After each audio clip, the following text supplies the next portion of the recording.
할렐루야. 7월 마지막 주일입니다. 올해는 마른 장마로 농작물에 큰 피해가 있을 줄 알았는데 그래도 다행히 지난주에 짧게나마 장마의 끝자락이 찾아와서 얼마나 감사했는지 모릅니다.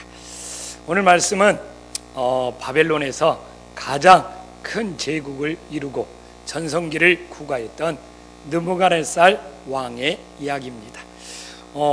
이 느부갓네살 왕은 이 몽골의 징기스칸처럼 또한 이 그리스의 알렉산더처럼 정말 중동에서 가장 추앙을 받는 영웅입니다. 그래서 지난번에 죽었던 후세인이 자기 이 대통령 궁실에 이 느부갓네살의 영정을 걸어놓고 내가 다시 느부갓네살처럼 큰 제국을 이루리라 그런 야심을 품었다고 합니다.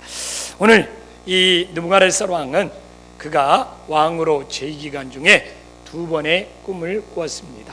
첫 번째 꿈은 다니엘 2장 1절에 나와 있는데 그가 왕이 되어서 2년째에 꿈을 꾸었음을 우리가 알 수 있습니다. 그런데 오늘 이 다니엘 2장 1절을 보면 그는 꿈을 꾸었지만 꿈의 내용이 무엇인지를 몰라 크게 번민했다는 것을 우리들에게 보여주고 있습니다. 그래서 이 꿈을 자기가 꿈을 해석하고 싶잖아요. 그래서 바벨론에 있는 오늘 2절에 보면 다니엘 2장 2절에 보면 이게 박수, 술객, 점쟁이, 술사들을 다 불러서 꿈을 해석해라 이렇게 명령을 내렸습니다. 근데 이들이 꿈을 잘 해석했으면 좋은데 꿈을 도저히 해석하지 못했어요.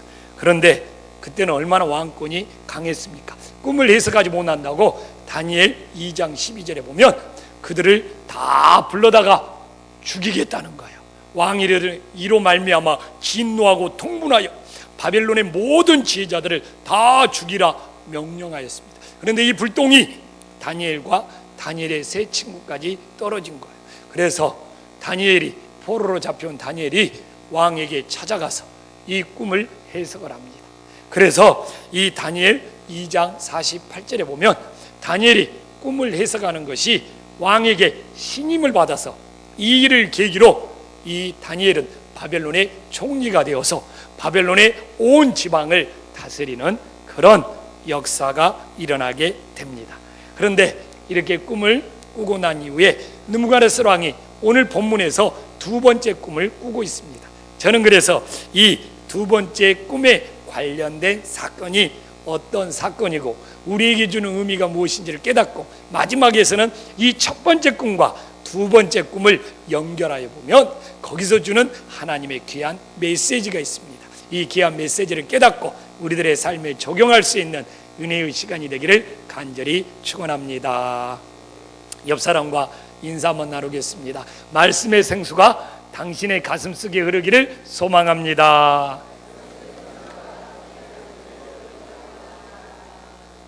자, 오늘 우리가 본문을 읽었지만 오늘 본문 28절과 29절에 보면 느부갓네살 왕이 꿈을 꾸고 난 다음에 다니엘이 그걸 해석을 했어요. 그런데 오늘 28절과 29절에 보면 그 꿈이 그대로 임했는데 특별히 29절에 몇 개월 후에 그 꿈이 임했다고 나와 있습니까?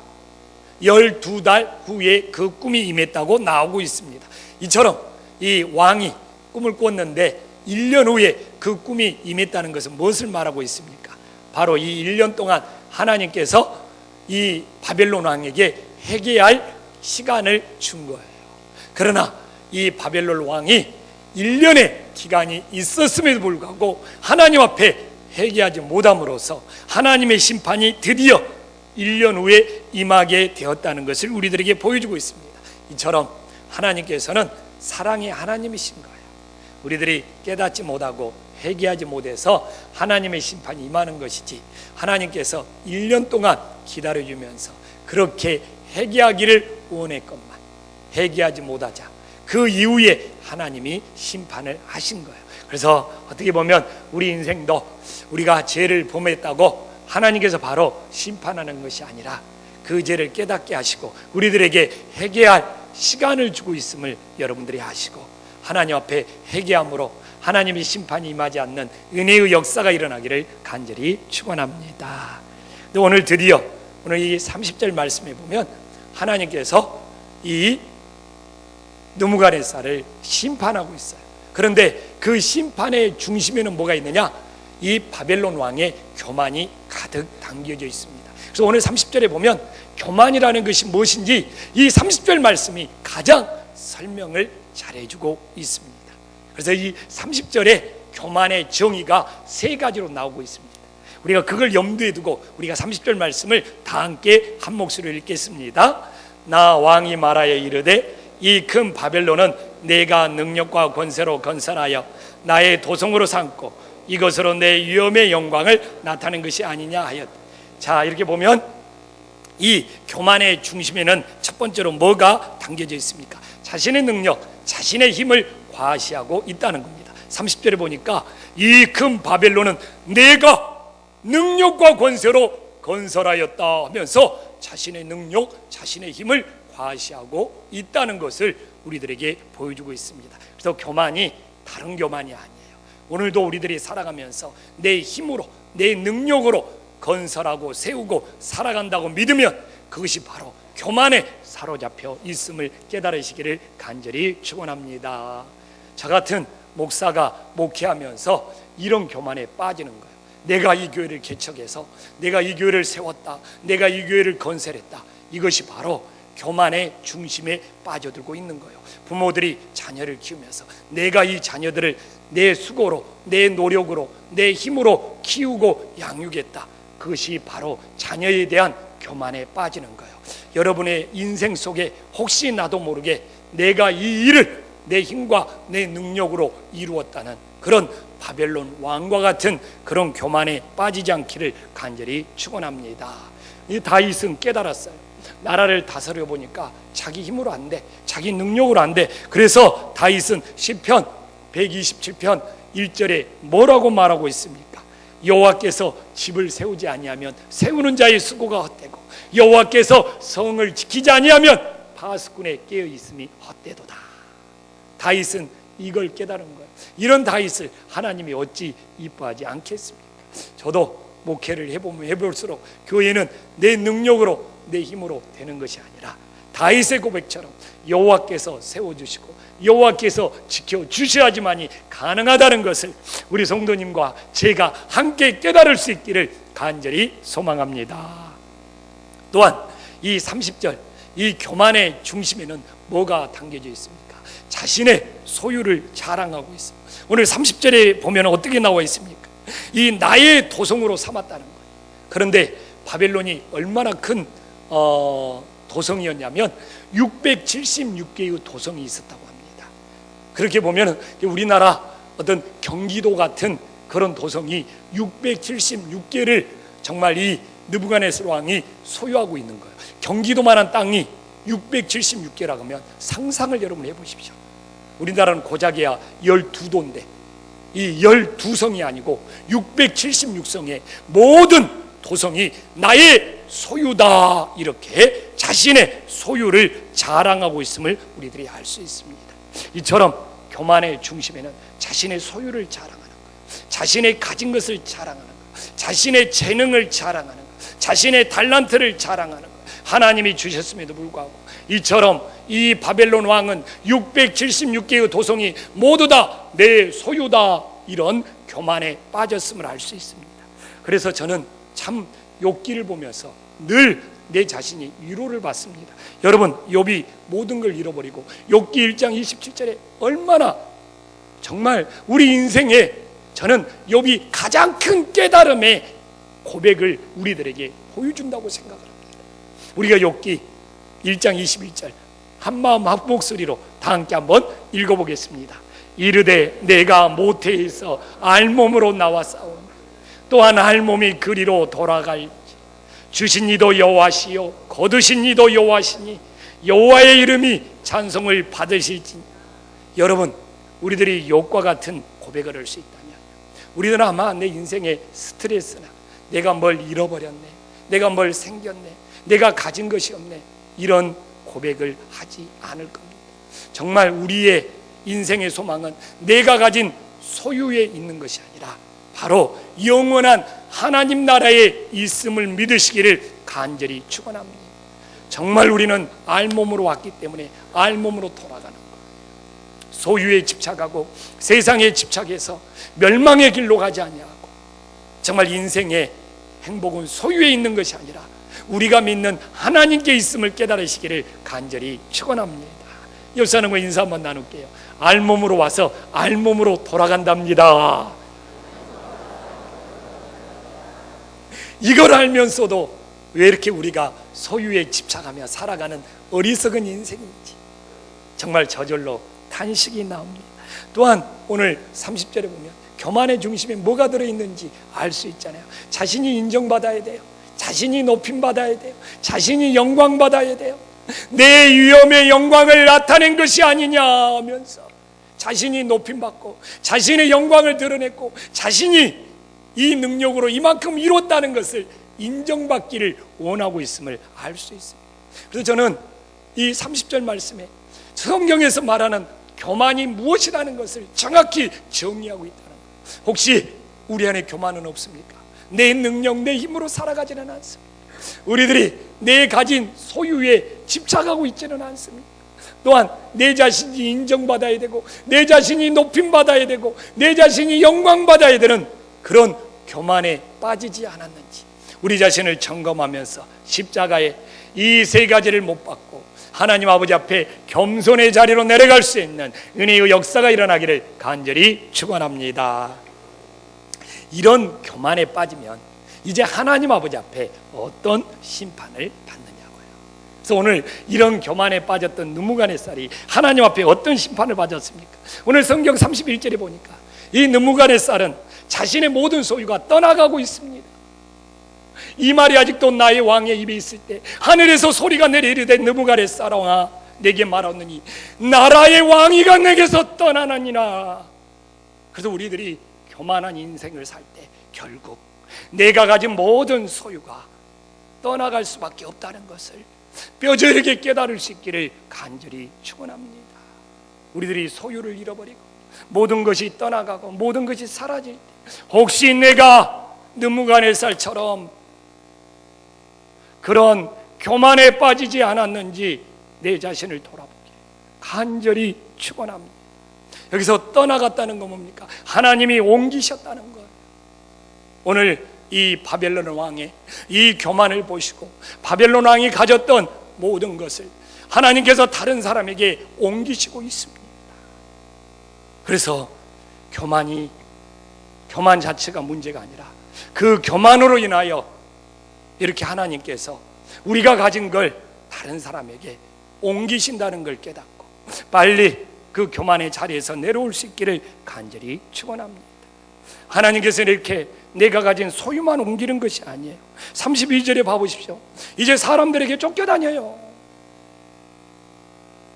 내가 사람들에게 쫓겨나서 들짐승과 함께 살면서 이렇게 교만에 빠지면 사람들에게 쫓기는 삶을 살게 되는 겁니다.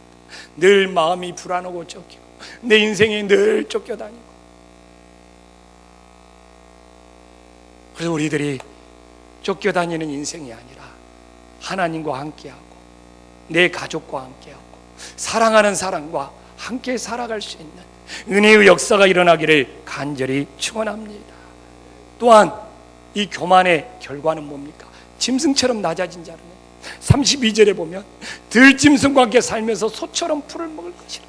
얼마나 큰 궁궐에서 호의우식으면서 잘 먹었던 이 느부갓네살 왕이 교만으로 인하여 들짐승처럼 낮아지는, 그래서 풀을 먹어야만 하는 비참한 인생을 살고 있음을 보여주고 있습니다. 여러분, 이 이야기는 다른 사람의 이야기가 아닙니다. 오늘도 우리 인생이 교만하다면 이처럼 모든 소유를 하나님이 다른 사람에게 옮기실 거고 내 인생이 쫓겨다니는 삶을 살 것이고 내 인생이 사람 대접 못 받고 짐승처럼 그렇게 낮아진 비참한 삶이 교만의 결과라는 것을 우리들에게 증거하고 있습니다. 그러나 저는 오늘 여러분들에게 이야기를 하고자 하는 것이 아니에요. 우리들의 이 비참한 인생에서 어떻게 회복할 것인가, 저는 오늘 여러분들에게 회복을 말하고 있고 이 회복을 강조하기 위해서 지금까지 낮아짐을 여러분들에게 말씀하고 있는 것입니다. 이제 이 느부갓네살 왕이 하나님 아버지 앞에서 어떻게 회복되는지 이 과정을 깨닫고 우리 인생에 회복의 역사가 일어날 수 있기를 주님의 이름으로 간절히 축원합니다. 그런데 성경에서 회복의 모든 문은 오늘 34절에 나와 있지만 하늘을 우러러볼 때 우리 인생의 모든 회복의 길이 열림을 믿으시기를 간절히 축원합니다.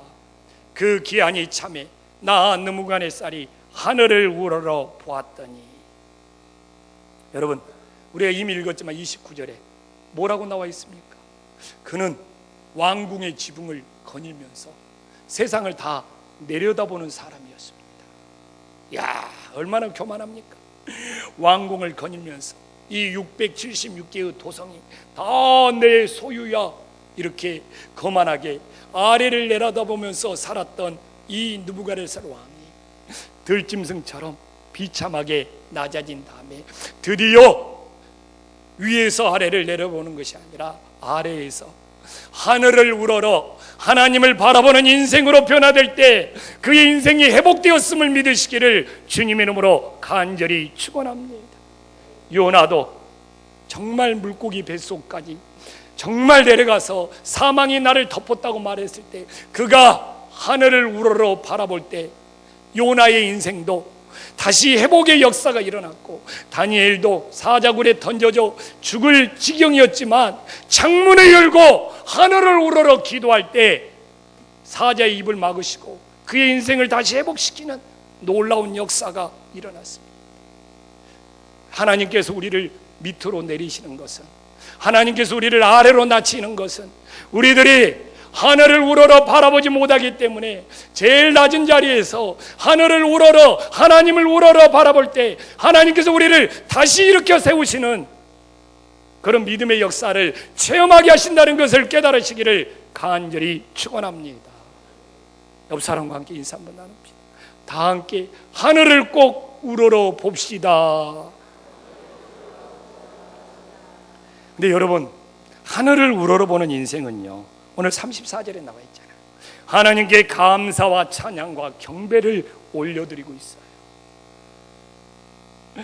내가 지극히 높으신 이에게 감사하며 영생하시는 이를 찬양하고 경배하였나니. 근데 참 안타까운 거예요. 본인이 다 가지고 있을 때, 본인이 다 누리고 있을 때는 감사와 찬양과 경배가 나오지 않았어요. 그러나 모든 것이 다 떠나고 들짐승처럼 낮아져서 이렇게 아무것도 없을 때, 그때서 이렇게 하나님 아버지 앞에 감사와 찬양과 경배가 나오더라고요. 본인이 다 가지고 있을 때, 하나님이 1년 동안 회개하는 시간을 주었을 때 먼저 회개하고 감사와 찬양과 영광을 올려드렸으면 얼마나 좋겠습니까? 그런데 우리네 인생이 이렇게 어리석은 거예요. 들짐승처럼 낮아졌을 때 그때서 하늘을 우러보고, 하늘을 우러러보니까 이제서 감사와 찬양과 경배를 올려드리는데, 이 감사가, 이 경배가, 이 찬양이 모든 걸 소유하고 있을 때보다도 모든 걸 잃어버리고 하나님 앞에 드리는 이것이 진정한 것이 되고 하나님이 기뻐 받으시는 것이 됨을 깨달으시기를 간절히 축원합니다. 그리고 그가 다시 회복의 역사 속에서 하나님 앞에 고백하고 있는 것이 무엇입니까? 제일 중요하죠. 35절이죠. 모든 것이 왕이 되었을 때는 35절에 보면 자기 마음대로 되었어. 그러나 이제는 뭐예요? 하나님의 뜻대로 된다는 거예요. 하늘의 군대에게서든지 35절에 보면 땅의 사람에게서든지 그는 자기 뜻대로 행하신다는 거예요. 왜 이걸 일찍 깨닫지 못했을까요? 땅의 모든 사람들을 없는 것 같이 여기시며 하늘의 군대에게서도 든지 땅의 사람에게 그는 자기의 뜻대로 행하시나니, 이 바벨론 왕은 자기가 명령 한마디만 하면 자기 나라가 움직이는 줄 알았어. 그러나 자기 뜻, 자기 마음대로 되는 것이 아니고 하나님의 뜻, 하나님의 은혜대로 되는 거예요. 그런데 가끔 신앙생활을 보면 신앙생활을 자기 마음대로 하려고 그래. 자기 방법대로 하려고 그래요. 아직 교만해서 못 벗어나는 거예요. 아직 밑바닥에서 하늘을 우러러보지 못한 거예요. 교회는 나왔는데 왜 오늘 이 바벨론 왕도 자기 뜻이 아니라 하나님의 뜻대로 이루어지는 것을 알고 있는데 왜 신앙생활을 자기 마음대로, 자기 방법대로, 자기 식으로 하려고 하는지. 우리들이 예수 그리스도의 종이 되었다면 주인 되신 예수 그리스도의 방법을 따르는 것이 진정 믿음의 진리가 됨을 믿으시기를 간절히 축원합니다. 우리는 회복의 역사가 일어나야 됩니다. 오늘 이 바벨론 왕처럼 우리들의 인생의 밑바닥에서 하늘을 우러러보게 하여 주시옵시고, 하늘을 우러보면서 내가 아무것도 없을지라도 감사와 찬양과 경배를 드리며 모든 것이 하나님의 뜻대로 이루어져 오며 그 하나님의 뜻대로 순종하는 삶을 살게 해달라고 기도할 수 있는 믿음의 자녀들이 되기를 간절히 소망합니다. 이제 저는 첫 번째 꿈과 두 번째 꿈을 연결시켜보고 싶습니다. 이 다니엘 2장에서 첫 번째 꿈을 꾸고 다니엘 4장에서 두 번째 꿈을 꿨는데 이 꿈의 간격은 34년이나 걸리고 있습니다. 뭐 어렵지 않게 알 수 있죠. 느부갓네살랑 2년의 꿈을 꿨는데, 또한 이 두 번째 꿈은 다니엘 4장의 꿈은 느부갓네살랑 제2 36년의 꿈이기 때문에 이 간격은 우리가 성경 한두 장의 간격이 아니라 이미 34년이 지난 역사적 간격이 있는 겁니다. 그러면 이 34년의 이 역사적 간격이 있는 이 두 꿈이 하나로 만나서 우리에게 주는 영적인 의미는 무엇입니까? 제일 먼저 꿈은 꾸는 것보다 해석하는 것이 더 중요하다는 겁니다. 여러분, 다니엘 2장 1절에 오늘 잘 말씀을 올려놨는데 봐보십시오. 꿈을 꾸고 범이라는 것은 마찬가지입니다. 그러면 30년도 더 지나서 꿈을 꾸면 사람이 뭐가 달라지냐고요. 여전히 다니엘 4장 5절에 보니까 자기 꿈 꾸고 또한 여전히 범민하고 있음을 보여주고 있습니다. 이렇게 인생은 달라지지 않아요. 그래서 제가 나누고 싶은 말씀은 꿈은 꾸는 것보다 그 꿈을 해석하는 것이 더 중요한 일임을 믿으시기를 간절히 축원합니다. 다니엘은 꿈을 꾸는 사람이 아니고 꿈을 해석하는 사람이었어요. 다니엘 2장에서 본인이 꿈을 꾸어가지고 애굽의 총리가 되는 것이 아니라 꿈을 해석해서 바벨론의 총리가 되었음을 믿으시기를 간절히 축원합니다. 요셉도 꿈을 꾸는 사람이 아니고 꿈을 해석하는 사람. 요셉이 감옥에 갇혀가지고 본인이 꿈꿔서 애굽의 총리가 되었습니까? 아니잖아요.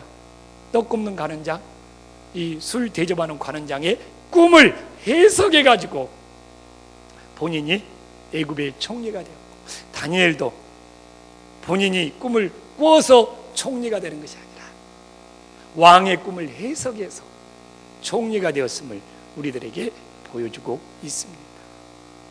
그래서 하나님이 우리에게 주시는 영적인 의미는 뭐예요? 우리는 꿈을 꾸는 것에 집착하지 말고 하나님의 뜻대로 꿈을 해석할 줄 아는 인생이 복 있는 인생이 됨을 믿으시기를 간절히 축원합니다. 이것을 우리들의 삶에 적용해 볼까요?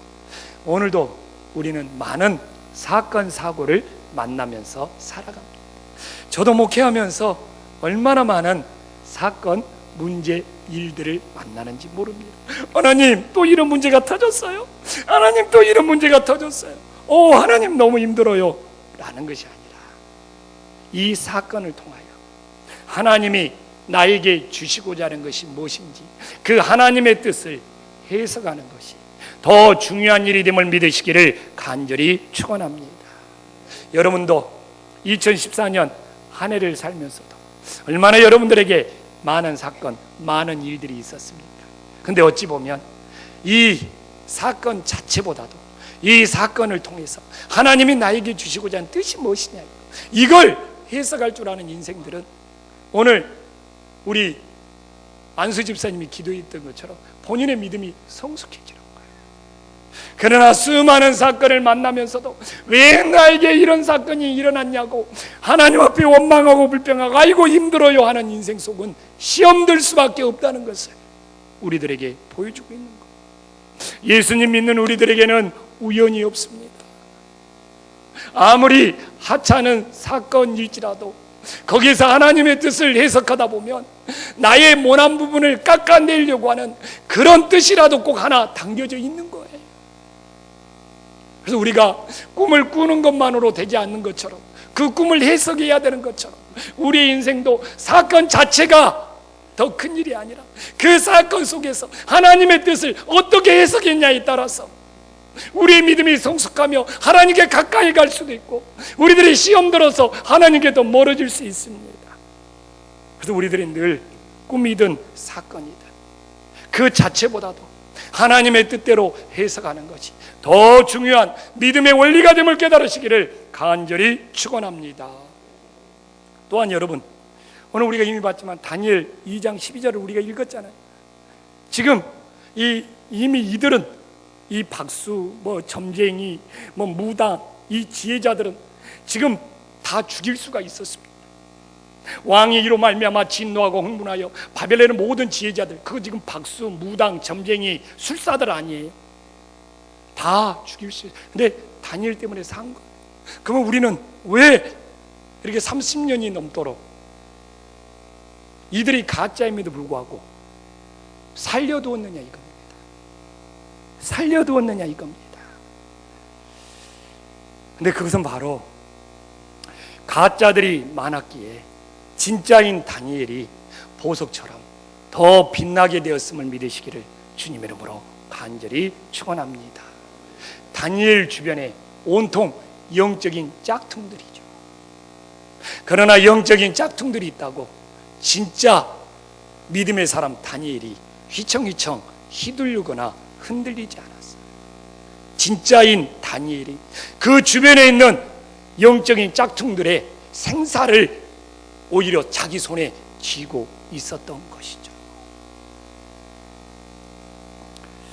여러분, 진품의 가치가 크면 클수록 짝퉁들이 모방하려고 엄청 생겨납니다. 어떤 물건에 짝퉁들이 많다는 것은 그 진품이 진짜 탁월하다는 것을 증거를 하고 있는 것이죠. 여러분, 진짜를 가지고 있는 사람한테 너 가짜 가지고 있지? 너 가짜 가지고 있지? 그래도 웃어 넘길 수 있습니다. 왜? 자신이 가지고 있는 것이 진짜이기 때문에. 그러나 가짜를 가지고 있는 사람한테는 뭘 말해도 시험 들어요. 너 가짜지? 네가 나 무시해? 너 진짜지? 너 나 약 올려? 왜? 자신이 가지고 있는 것이 가짜이기 때문에요. 그래서 저는 늘 말합니다. 여러분, 마지막 때가 되면요, 우리 예수가 진품이잖아요. 오직 예수님만이 생명의 길이잖아요. 영적인 짝퉁들이 마지막 때에는 더 많이 생겨날 거예요. 그래가지고 이 영적인 짝퉁들이 막 주변에서 설치고 흔들어댈 거예요. 여러분 안에 영적인 진품, 영적인 예수가 여러분 안에 자정하고 계시다면 이 세상의 영적인 짝퉁들이 여러분들을 얼마나 유혹할지라도 여러분들은 흔들림 없이 변함없이 믿음이 세워져 있음을 믿으시기를 간절히 축원합니다. 내 안에 있는 예수가 진품인 줄 모르기 때문에 이 세상의 영적인 짝퉁들에게 끼우다가 이단에 빠지고 신천지에 빠지고 잘못된 것을 배우고 있는 거예요. 저는 마음이 무너져요. 왜 내 안에 영적인 진품이 있는데, 예수가 있는데 왜 학교 가서 이상한 신천지를 배우고 있고, 왜 다른 데 가서 짝퉁에 빠지는지, 자기 안에 있는 예수가 진품인 줄 모르기 때문에 그러는 것이죠. 왜 자기 안에 예수가 있는데, 그 예수는 완전한 분인데 왜 그것이 불안하고 왜 그렇게 그것이 흔들리냐 이거예요. 정말 우리들이 영적인 진품 예수님을 가지고 있느냐 이거예요. 예수님도 교회 속에서 그런 이야기를 합니다.